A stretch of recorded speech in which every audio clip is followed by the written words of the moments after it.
বং দর্পণ, বিনোদন সবার জন্য।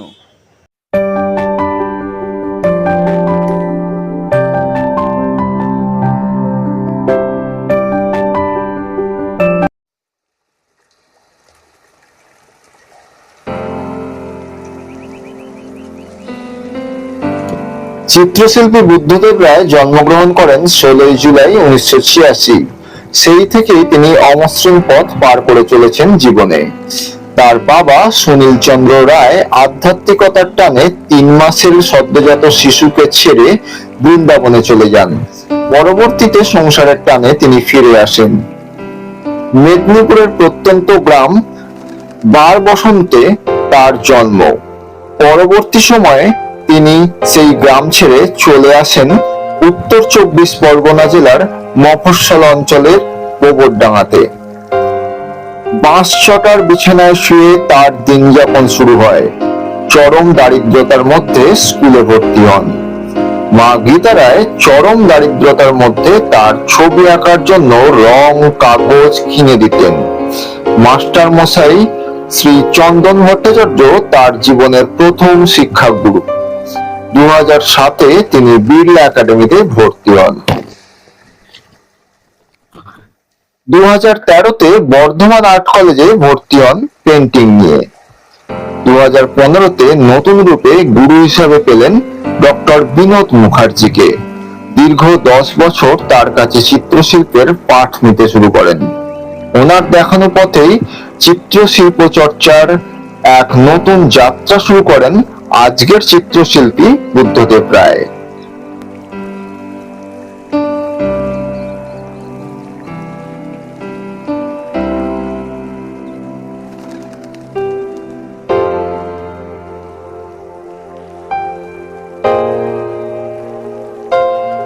চিত্রশিল্পী বুদ্ধদেব রায়ের প্রথম একক চিত্রকলা প্রদর্শনী ওয়েভস অফ সাইলেন্স অর্থাৎ নীরবতার ঢেউ 17 এপ্রিল 2026 উদ্বোধন হলো ললিত কলা একাডেমিতে, যা কলকাতার বুকে ললিত কলার নিজস্ব গ্যালারিতে অনুষ্ঠিত হওয়া প্রথম একক চিত্রকলা প্রদর্শনী। এই প্রদর্শনীটি উদ্বোধন করলেন শিল্পী বিনোদ মুখার্জি এবং শিল্পী চন্দন ভট্টাচার্য।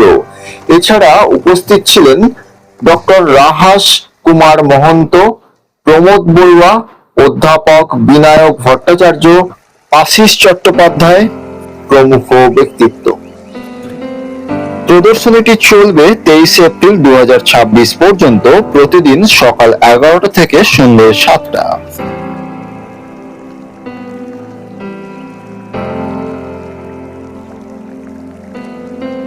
ওয়েভস অফ সাইলেন্স অর্থাৎ নীরবতার ঢেউ চিত্রশিল্পী বুদ্ধদেব রায়ের প্রথম একক চিত্রকলা প্রদর্শনীর উদ্বোধনী অনুষ্ঠান আপনারা এখন দেখছেন বং দর্পণের পর্দায়। স্টে টিউনড, বং দর্পণ, বিনোদন সবার জন্য। দেখতে থাকুন বং দর্পণ। বিশিষ্ট চিত্রশিল্পী, লেখক, শিল্প শিক্ষাবিদ, গবেষক ডক্টর বিনোদ মুখার্জির লেখনীতে নীরবতার বরফ কঠিনতা ভেঙে চিত্রকর শ্রী বুদ্ধদেব রায় তার আরেকটি একক চিত্র প্রদর্শনীর জন্য অপেক্ষা করছেন এবং উপসংহারে পৌঁছে যাচ্ছেন। এই মুহূর্তে তার জন্য আমার কাছে বিশেষ কোনো শব্দ নেই। তার কঠোর প্রচেষ্টা এই সুবিশাল আভাস দেয় যে এই যুগান্তকারী যুগের চিত্রকলার জগতে তিনি একজন বড় মাপের শিল্পী হবেন। তার চিত্রকলার সারমর্ম বর্ণনা করা সত্যই কঠিন। তার প্রতিটি চিত্রকর্ম প্রত্যেক দর্শক ও শিল্পবোদ্ধার কাছে ভিন্ন ভিন্ন ধরনের লুকোনো সূক্ষ্ম এবং গভীর বার্তা নিয়ে আসে। আমি কামনা করি সে যেন জয়ী হয়।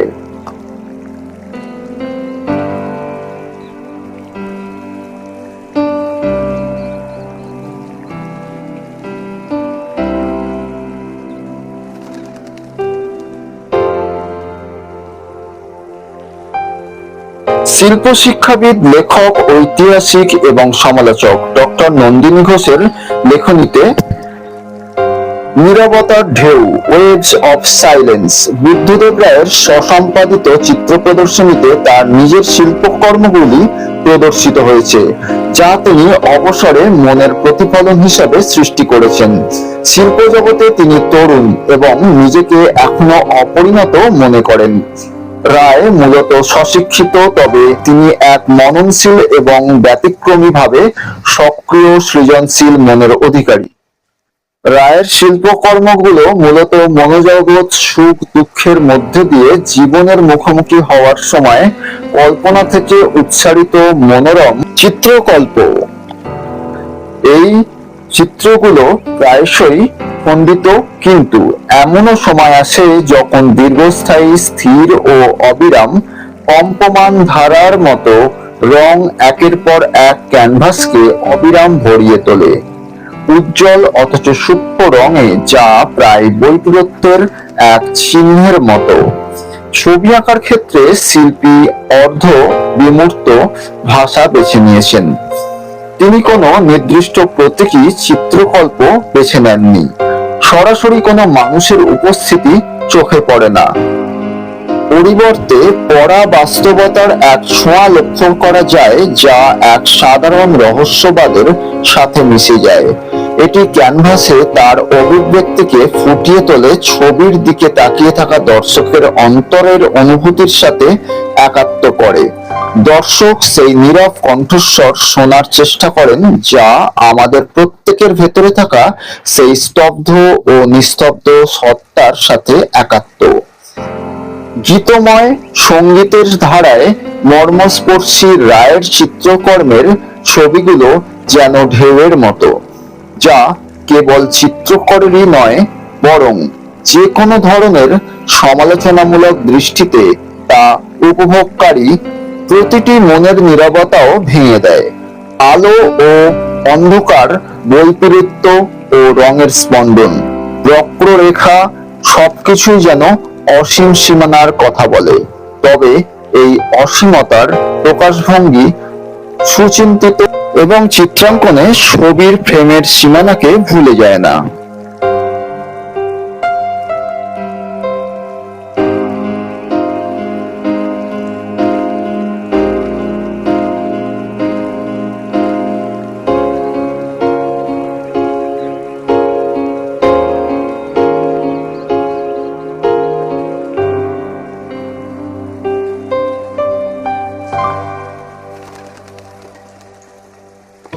प्रमोट करता हूँ एंड कंग्रेचुलेशंस आर्टिस्ट बुद्धदेव। तुम्हारा आपका नाम बुद्धदेव सही बोला था मैं बुद्धदेव को। मुझे सबसे ज्यादा खुशी ये है कि हम लोगों ने जैसे ही ओपन किया है गैलरी को, तुरंत कलकत्ता के आर्टिस्ट ने इसको एक पॉजिटिव वे में इस चीज को रेस्पॉन्स किया। और जब हम ये गैलरी खोलने से पहले सोचते थे कि सोलो आर्टिस्ट कैसे लगाएगा इसके अंदर, इतना बड़ा बड़ा स्पेस में सोलो आर्टिस्ट अपना काम कैसे लगाएगा, बट आज खुशी होता है बुद्धदेव को कि यहाँ सोलो का काम उन्होंने शुरू किया। और जो मैं अभी जो एग्जीबिशन हमारी हो चुका है वो ग्रुप से हुआ था, और पहला सोलो शो अगर रिकॉर्ड में रहेगा तो बुद्धदेव का नाम पे रहेगा इस जगह का। पहला सोलो शो ललित कला में पहला गैलरी नहीं था, ध्यान रखिएगा, कोई गैलरी नहीं था। ललित कला का गैलरी यहाँ पे आया है, और ललित कला का और 5 गैलरी आप लोगों के बीच में कियातला में बहुत जल्दी आ रहा है। तो ललित कला आपको देसी बोल छोड़ के भी और कियातला दोनों जगह में आपको स्पेस प्रोवाइड करेगा सारे इंफ्रास्ट्रक्चर के साथ। क्योंकि मैं आज गर्व के साथ बोलने वाला हूँ कि ललित कला अकेडमी वेस्ट बंगाल में, पूरे भारतवर्ष में सबसे ऐसे प्रतिष्ठित संस्था है जो आपको जो गैलरी दिया है शायद किसी स्टेट में नहीं है। इसी तरह का infrastructure proper gallery setup Calcutta में कहीं नहीं, मैं हर जगह पे घूम के आया हूं, पूरे इंडिया में नहीं है। अगर इसको कॉम्पीट करेगा हमारी गैलरी रविंद्र एवं की गैलरी, आप समझ रहे हैं, दिल्ली की जो आर्ट गैलरी ललित कला की है वो ही इसके साथ कंपटीशन कर सकता है, नहीं तो और कोई गैलरी नहीं है जो कलकत्ता की आर्ट गैलरी को कॉम्पीट कर पाएगा। और सबसे प्राउडली मैं बता रहा हूँ कियातला में और 5 गैलरी आ रहे हैं, वो भी इतनी सुंदर है, आप जब लोग शो करेंगे पता चलेगा। और आज मुझे बहुत खुशी हो रहा है कि हमारी इस गैलरी में 85 ओडेसी बोस रोड पे बुद्धदेव जी ने अपना फर्स्ट सोलो शो किया। मैंने proud and congratulation to you. I am inviting each artist, each and every artist, Lalit Kala academy में आइए, अपना शो लगाइए, এবং जो लोग शो लगाते हैं उनको भी एनकरेज करिए, इस चीज के बारे में प्रमोट करिए। बिकॉज मैं काफी जगह पे जब जाता हूँ, कुछ जगह पे लोग कहते हैं हमें पता ही नहीं है। तो मेरा कहने की बात ये जो संस्था है सारे आर्टिस्ट के लिए है, ये नहीं है कि कुछ ग्रुप ऑफ पीपुल, कुछ लोगों के लिए, सभी लोगों के लिए है। तो मेरा रिक्वेस्ट है इस मैसेज को हर आर्टिस्ट तक पहुंचना चाहिए। Each and every West Bengal की आर्टिस्ट इसकी बेनिफिट उठाना चाहिए, जो गवर्नमेंट ऑफ इंडिया की बेनिफिट आप लोगों के लिए रखा गया है और बनाया गया है। तो मैं आप लोगों को ऑलवेज वेलकम करूंगा और कोशिश करूंगा ललित कला अकादमी जितना मैक्सिमम बेनिफिट और आप लोगों को प्रमोशन और इंफ्रास्ट्रक्चर प्रोवाइड कर पाए। और आप लोगों के भविष्य के लिए भी मैं हर बार तत्पर रहूंगा कि बेस्ट रहे, नॉट गुड बेटर, बेस्ट आप लोगों के लिए सबसे अच्छा रहे। और 1 second before ending, again 1 second congratulation for a successful and beautiful solo show. Thank you very much. Thank you.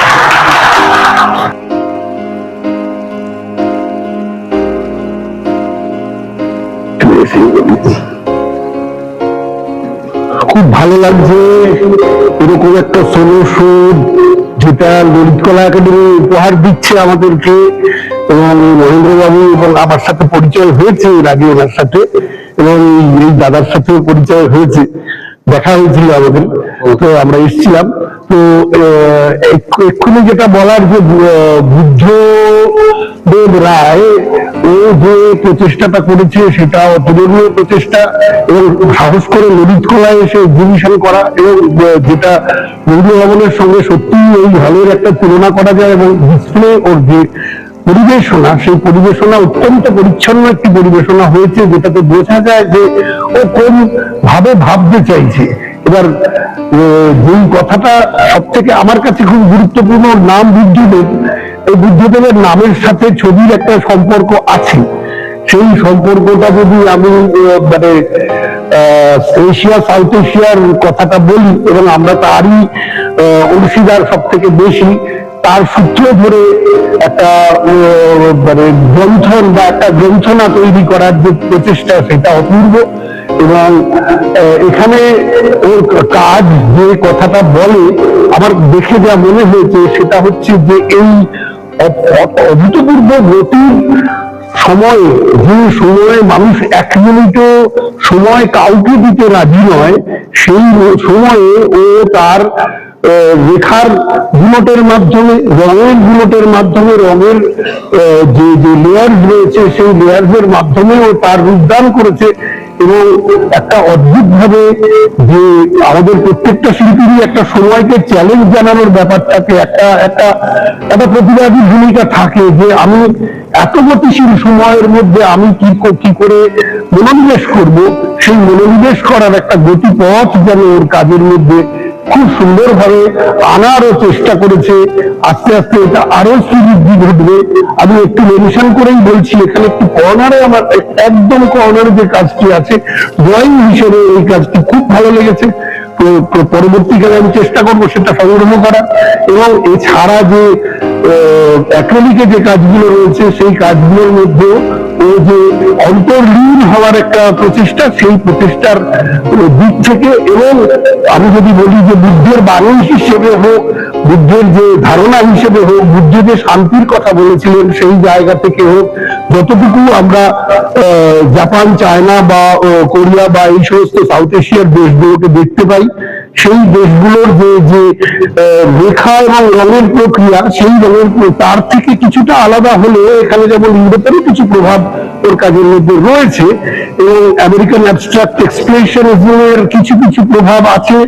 তার সাথে ক্যান্ডিলস্কির কথা আমার মনে হচ্ছে, ওয়াসিলি ক্যান্ডিলস্কির কথাও মনে হচ্ছে, কিন্তু সরাসরি হয়তো সেই শিল্পীর কাজের একদম সেটা তো রিফ্লেক্ট করে না। এবং আরেকটা দিক আমি খুব এক্ষুনি, যেটা খুব গুরুত্বপূর্ণ, যেটা নিয়ে আমরা খুব চিন্তিত, সেটা হচ্ছে এআই এর সময়। তো এআই এর সময়ে প্রচুর ফেক ছবি যখন তখন যে কেউ মানে আমাদের গুগল সার্চ থেকে নিয়ে সেটাকে কপি করে বড় হয়ে যাচ্ছে বা বিভিন্ন ভাবে সেটা বিক্রয়যোগ্য করে তুলে একটা কিছু করছে। এবার সেই জায়গাটা থেকে আমি যেটা খুব খেয়াল করে দেখেছি যে এর বাইরের ছবি অর্থাৎ নিজের মন দিয়ে কাজ করা সেইটার একটা ক্ষমতা ও দেখিয়েছে এবং সেটাকে যে মন দিয়ে দেখার এবং অনুভব করার যে শক্তি ও সঞ্চয় করতে চেষ্টা করছে, এটা আমার কাছে খুবই গুরুত্বপূর্ণ। নমস্কার।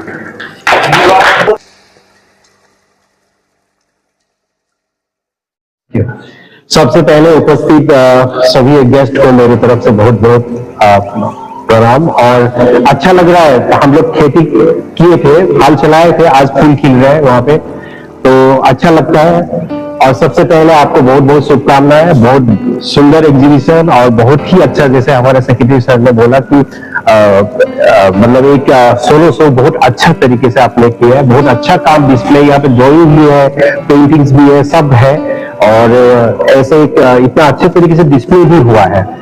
और पिछली बार जो शो था, आपके शो आपने अरेंज किया था, बहुत सुंदर तरीके से किया था, वो भी बहुत अच्छे तरीके से किया था। काफी सारा सीनियर आर्टिस्ट आए थे वहां पे।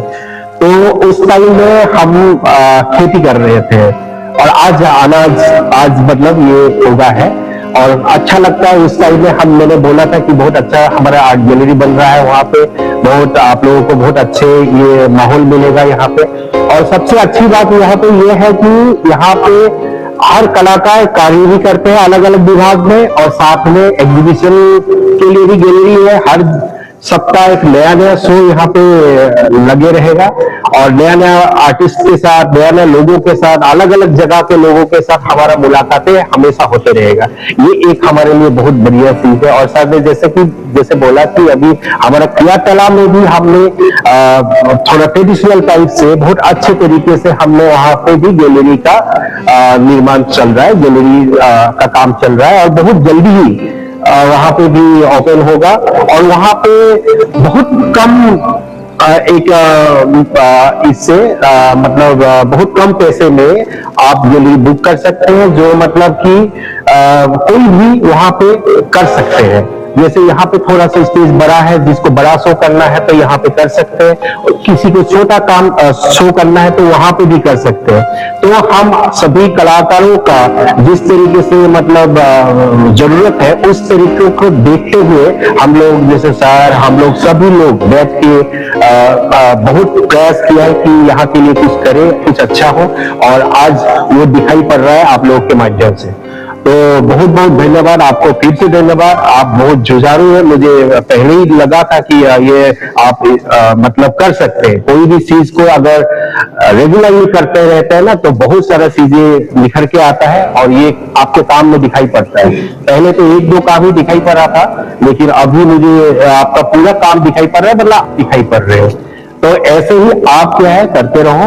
और नॉट ओनली कोलकाता, बाहर भी जाइए, अलग अलग भोपाल जाइए, अलग अलग जगह जाइए, आसाम जाइए, अलग बेंगलोर जाइए, गोवा जाइए, क्योंकि आप जितना बिखरेंगे ना आपका कला भी उतना बिखरेंगे। तो फिर से बहुत बहुत धन्यवाद और बहुत अच्छा शो है। बहुत आप सभी को बहुत बहुत धन्यवाद। और अगली बार के लिए भी बुक करके रख लो आप। हाँ, नेक्स्ट सर।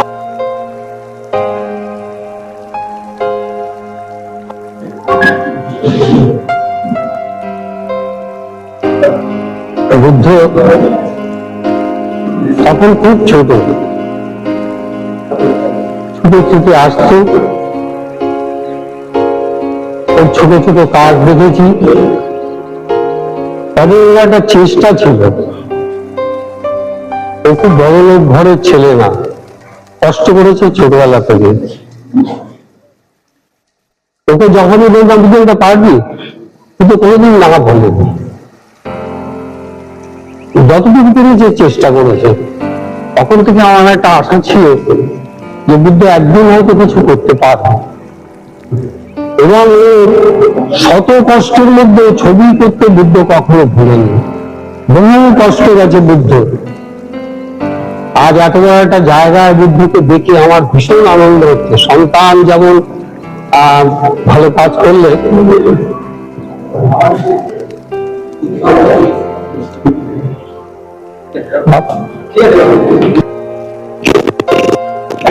ये चीज आज खूब मल्टीप्लेक्स আমি এবার সর্বশেষে একটুখানি বলবো আচ্ছা আমাদের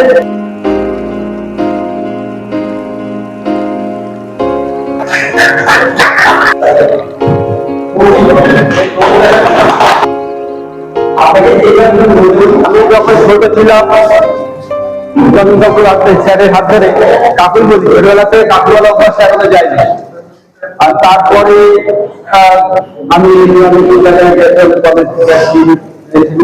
আলোচনা করছি না, তারপরে ওনারই সুপরামর্শে ডক্টর মুখার্জিকে পাই। তো আমি ওনাকে দিয়ে কিছু বলার জন্য অনুরোধ করছি। আশিস বাবুকে দিয়ে শুরু করছি। প্রথমে আগে জানি রাখি যে জানি রাখি প্রথমে বাংলায় শুভ নববর্ষের শুভেচ্ছা সবাইকে জানালাম। প্রথমেই সবার জন্য শুভেচ্ছা রইল প্রথমেই বাংলার তরফ থেকে। আর একটা হলো যে বুদ্ধদেব আর বুদ্ধদেব রায় এর সঙ্গে যে আশিস বাবু যে কম্পারিজনটা নিয়ে এসেছিলেন বিনায়ক বাবু, আর বুদ্ধ সম্পর্কে বলতে গেলে সবার আগে চন্দনবাবুর ব্যাপারটা কাছে আসেই, কারণ উনি আজ থেকে ঠিক 11 বছর আগে 2015 সাল উনি আমাকে আচমকা ফোন করেন এবং ঘন্টা দিয়ে ফোনের লাইনে থাকেন যে আমার ছাত্রের দায়িত্বটাকে নিতে হবে। আমি এরকম গুরু দেখিনি। এখানে রয়েছেন মানে প্রভাবপতি মানুষ একজন চন্দন ভট্টাচার্য শিল্পী, উনি আমাকে ওখানে দেবীরাও রয়েছেন, ওখানকার মানুষ ওখানে দাঁড়িয়ে রয়েছেন। ওখানে তিনি বলবেন যে বুদ্ধের জন্য যে বুদ্ধের যে একটা টেনাসিটি ছিল সাংঘাতিক, সেই সাংঘাতিক টেনাসিটির জন্য তার মাস্টারমশাইয়ের যে কত বড় অবদান, চন্দনবাবুর যে অবদান, সেটা প্রতি মানে পদে পদে মনে করতে হয়। বিশেষত আশিস বাবুর মতো মানুষ যখন হেল্প করেছেন, মেন্টালি প্রচুর সাপোর্ট করেছেন। ঠিক যে সময়টা নৌকাটা ভেঙে গেল এরকম বলে হচ্ছে বুদ্ধের জীবন থেকে, সেই সময় হাল ধরেছিলেন চন্দনবাবু। ওর প্রকৃত একদম ছোট বয়স থেকে টিল নাও উনি হচ্ছেন ওর গুরু। আমাকে অবশ্যই ও বুদ্ধ সম্মান দেওয়ার জন্য বলছিল ঠিকই, কিন্তু আমি বলবো আসল কাণ্ডাই কিন্তু আমি না। উনি সেই 2 ঘন্টা ফোন করে আমাকে কি কনভিন্স না করবেন, আমার পক্ষে কি সম্ভব ছিল? আসল জিনিসটা তো উনি তৈরি করেছেন। একটা বীজ উনি বপন করেছিলেন, সেই বীজটা যে জায়গায় উন্নত গাছ হতো না, সেই বীজটা উনি বপন করেছেন। যে এখানে যদি নারকেল গাছ ফোটা হয় তো সেটা বিদেশি গিয়ে কি স্যার আঙ্গাস গাছ হয়ে যাবে? তা তো হবে না। সেটাকে বীজ বপন করেছেন, যে বীজটার নাম হচ্ছে বুদ্ধদেব রায়। একজন পরিণত হয়ে আপনারা দেখতে পাচ্ছেন সকলে। এটা খুব ভালো লাগছে, ভীষণ ভালো লাগছে। তো এখানে হচ্ছে পলাশও রয়েছে, ডক্টর পলাশ বৈদ্যনাথ রয়েছে। আমি নামগুলো বলে যাচ্ছি, ডক্টর আশিস গিরি, ডক্টর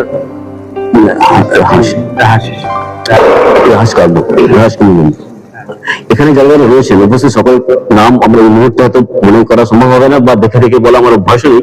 আমি অ্যানুয়ালি চিনতে পারছি যতটুকু, ওনাকে দেখেছি, প্রমোদদাকে দেখেছি, এখানে রয়েছেন। আর এই এক্সিবিশনটার ব্যাপারে বুদ্ধের যে মানে প্রচেষ্টাটা ছিল, ওই প্রথম একটা রেকর্ড বললো, ওই রেকর্ড শুধু বুদ্ধের নয়, ওই রেকর্ডটা কোথায় ওর শুভাকাঙ্ক্ষী যারা তাদের সবার জন্য একটা বড় প্রাপ্তি। তার সঙ্গে সঙ্গে ললিত কলা গ্যালারির যারা কর্তৃপক্ষ রয়েছে তাদের অসংখ্য ধন্যবাদ এবং অসংখ্য অভিনন্দন জানাচ্ছি। আর যেভাবে এক্সিবিশনকে যেভাবে এক্সপ্লোর করা হয়েছে, এক্সপোজ করা হয়েছে যেভাবে, সেটাকে আমি বলবো যে যারা যেভাবে হ্যাং করেছে পেন্টিংগুলোকে ওয়ান আফটার আদার যেভাবে হ্যাং করা হয়েছে, সেটা তো একটা অন্য দিক। কিন্তু বলবো বুদ্ধের পার্সোনাল লাইফ নিয়ে যে লাইফে আশিস বাবু একটু টাচ করে গেছেন, যে সময়টা বুদ্ধের ভেঙে পড়ার মতো অবস্থা ছিল, সেই সময় আশিস বাবু আমাকে ফোন করেন 2015 সালে। ফোন করে আমাকে বলেন যে আমার দায়িত্ব নিতে হবে। আমি প্রথমে রাজি হইনি, কারণ আমি কি করে নেব, উনার ছাত্র, উনি আমাকে কনভিন্স করেছিলেন। তো তারপর থেকে আমার দ্বারা যতটুকু সম্ভব হয়েছে আমি সেটুকুই চেষ্টা করেছি, আর কিছু না। কিন্তু আসল উনি তৈরি করে নিয়েছেন সেই সময় থেকে। আজকে ওনাকে আমি জিজ্ঞেস করলাম পাশে বসে একটু আগে যে আমি কি আপনার কথা রাখতে পারলাম? কিন্তু আপনি আমাকে যে দায়িত্ব দিয়েছিলেন সেই দায়িত্ব থেকে আমি রাখতে পারলাম সঠিকভাবে। আজকে এত বড় মঞ্চে ওর 16 এক্সিবিশন একটা রেকর্ড বললো কলকাতার বুথে, এই রেকর্ডের অংশীদার আমরা সবাই যারা এখানে রয়েছে। আর যে ছেলেটির দ্বারা হলো সেটা হচ্ছে সেটা, আর কিছু বলার নেই আমার।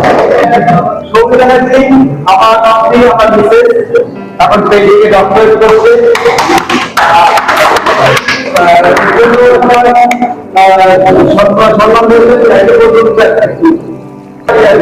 कि भी करिए मिनिस्ट्री को और इस साथ रहना जरूरी है। मिनिस्ट्री ऑफ होम को नहीं लोगे खाना नहीं मिलेगा। आपका बात सुन के ऐसा लगता है कि मेरे को खाना नहीं मिला, मेरा मिसेज भी आता है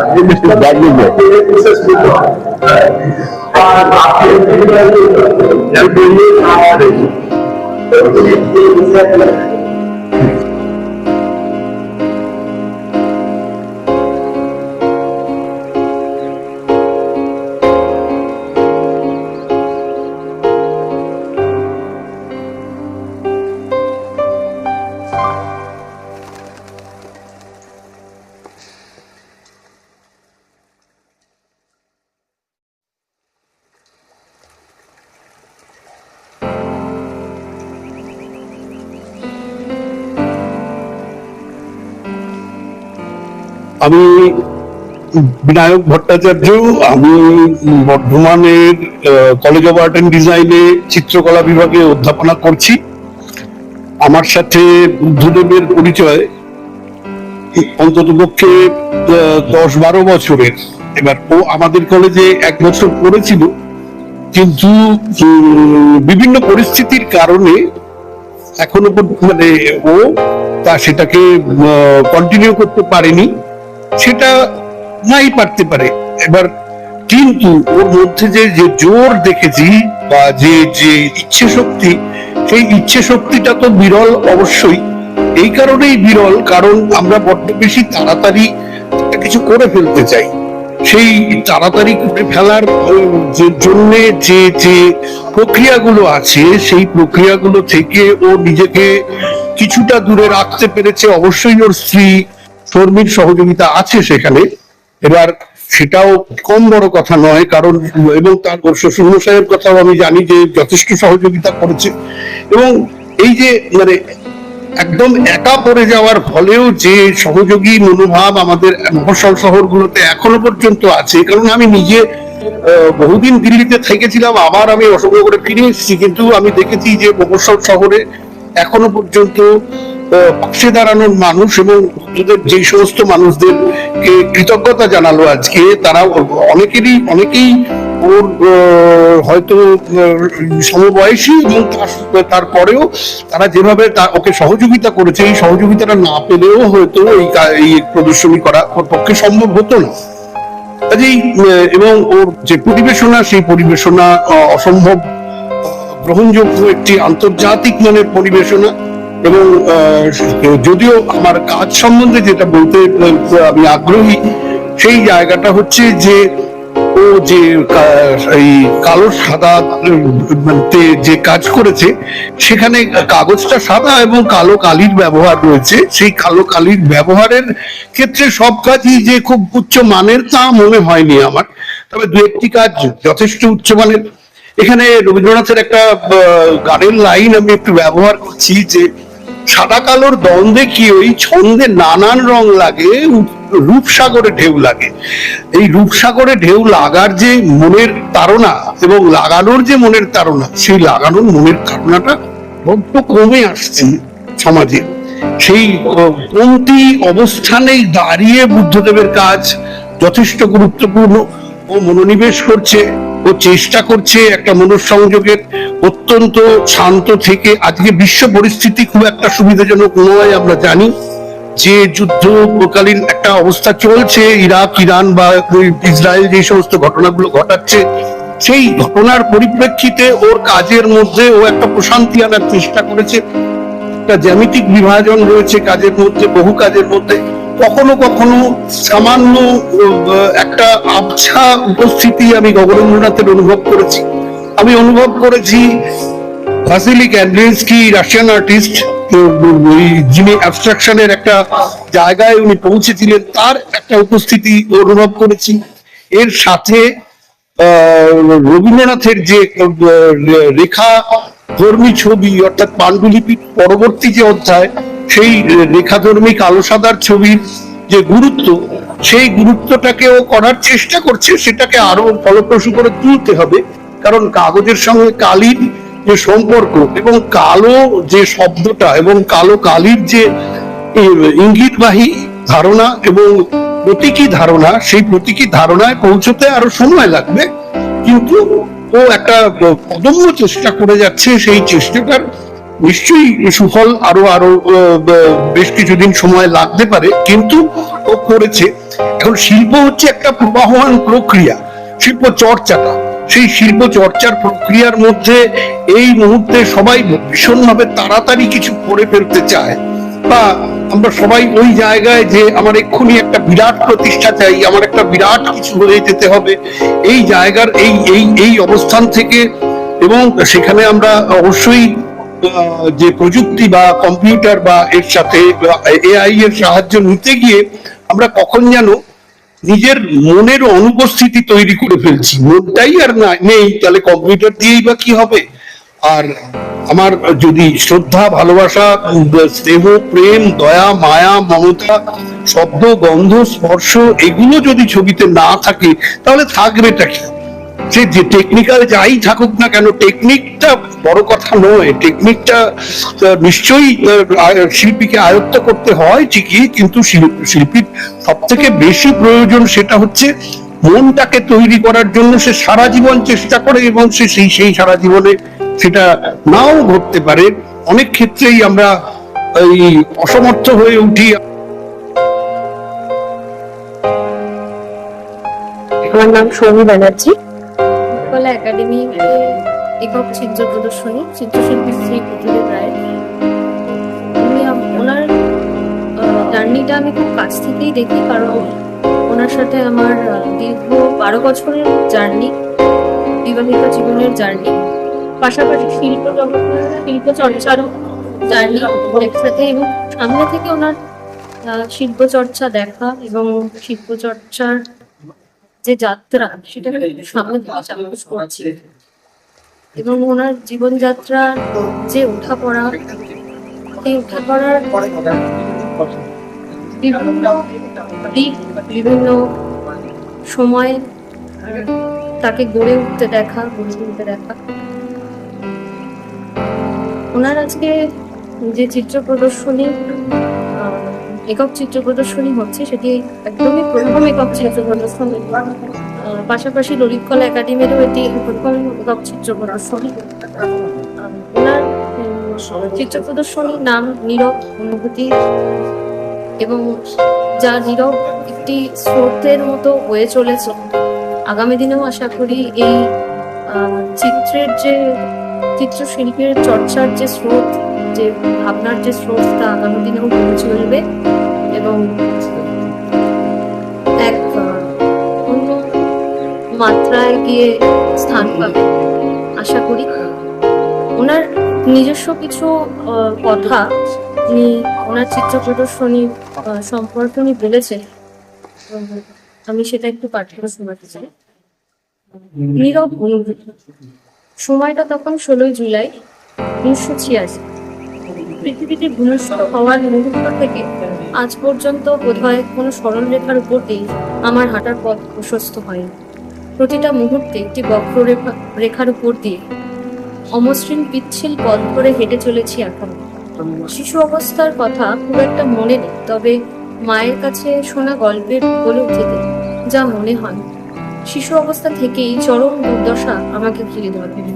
বাবা সুনীল চন্দ্র রায় আধ্যাত্মিকতার টানে মাত্র 3 মাসের সদ্যজাত শিশু অর্থাৎ আমাকে ছেড়ে চলে যান বৃন্দাবন। পরবর্তীতে অবশ্য পিতৃত্বের ব্যাকুলতা থেকে আবার ফিরে আসে। আমার জন্মগ্রহণ হয় মেদিনীপুরের একটি প্রত্যন্ত গ্রাম বারবস্তায়। পরবর্তী সময়ে সেই গ্রামকেও ছেড়ে চলে আসা হয় বর্তমানে উত্তর 24 পরগনা জেলার মফস্বল অঞ্চল পূর্ব। বাঁশের চটার বিছানায় শুয়ে আমার দিন যাত্রা শুরু হলো।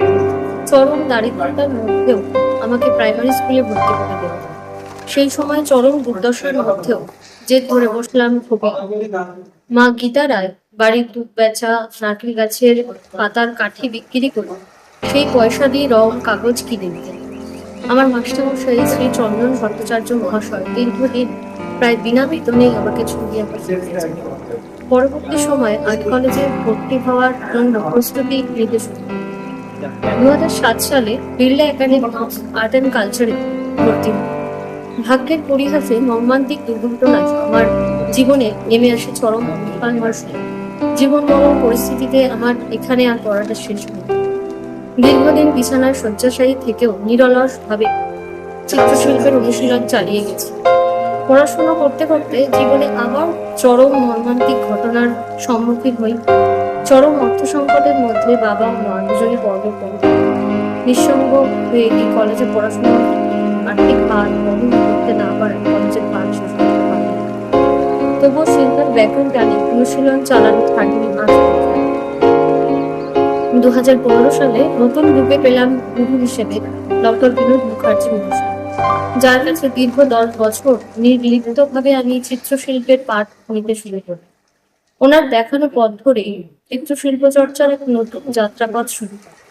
শিশু অবস্থা থেকে বর্তমান জীবনযাপনের ঘাত প্রতিঘাতের মধ্যে যে অনুভূতি এবং অভিজ্ঞতার সঞ্চার হয়েছে আমার মধ্যে, তার প্রকাশ করার চেষ্টা করেছি মাত্র রূপ, রং, রেখার মাধ্যমে, নীরবে নিচে। জীবনযাত্রার একটি প্রতিচ্ছবি যা আমরা সম্পূর্ণরূপে তার চিত্রকর্মের ভান্ডার এবং চিত্রশিল্পের যে ভান্ডার তার মধ্যেই আমরা দেখতে পাই, তার মধ্যেই প্রকাশ পেয়েছে। আমরা সকলেই জানি যে চিত্রকলা যা একটি নীরব ভাষা, শিল্পীর অন্তঃস্থল এবং আন্তরিক ভাষাকে প্রকাশ করতে সাহায্য করে। চিত্রশিল্প নিজেই তার জন্য আলাদা করে কোনো ভাষা বা কথা দিয়ে তাকে প্রকাশ করা বোধহয় সম্ভব নয়, যা আমরা রং, রূপ, রেখার মাধ্যমে প্রকাশ করতে পারি।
চিত্রশিল্পী বুদ্ধদেব রায়ের প্রথম একক চিত্রকলা প্রদর্শনী ওয়েভস অফ সাইলেন্স অর্থাৎ নীরবতার ঢেউ, এই প্রদর্শনীর উদ্বোধনী অনুষ্ঠান এবং প্রদর্শনীটি আপনারা এতক্ষণ দেখলেন বং দর্পণের পর্দায়।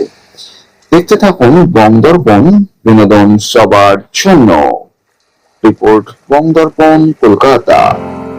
সৌজন্যে বং দর্পণ।